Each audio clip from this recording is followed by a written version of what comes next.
Madame Mélin. Merci, Monsieur le Président.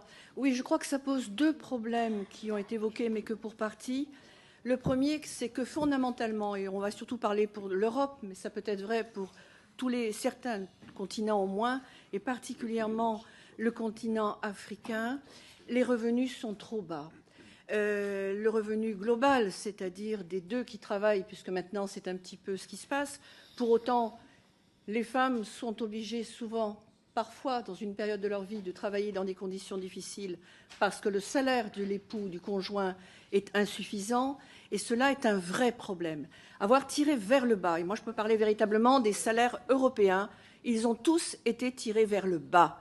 Et là, on ne peut pas continuer, et à partir de là, en chaîne, il apparaît toutes les difficultés, en particulier, je pense, une des conséquences, c'est la baisse de la natalité, particulièrement dans notre pays, et on se retrouve après à régler le problème sur une spirale vicieuse et non vertueuse.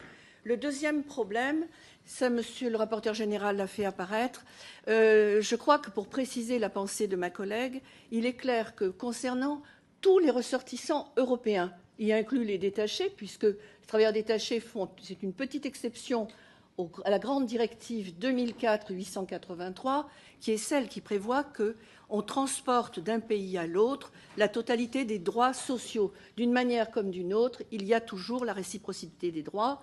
Donc là, les couvertures sociales pour les enfants, et après tout a été amené même jusqu'à la mode de garde d'enfants, donc on est allé très loin. Dans ces conditions-là, tous les Européens sont couverts. Tous ceux qui travaillent dans notre pays et qui cotisent, très évidemment, ont droit aux mêmes prestations que ceux qui cotisent de nationalité initialement française. Pour le reste, évidemment, se pose le problème de la qualité contributive ou non contributive d'une allocation.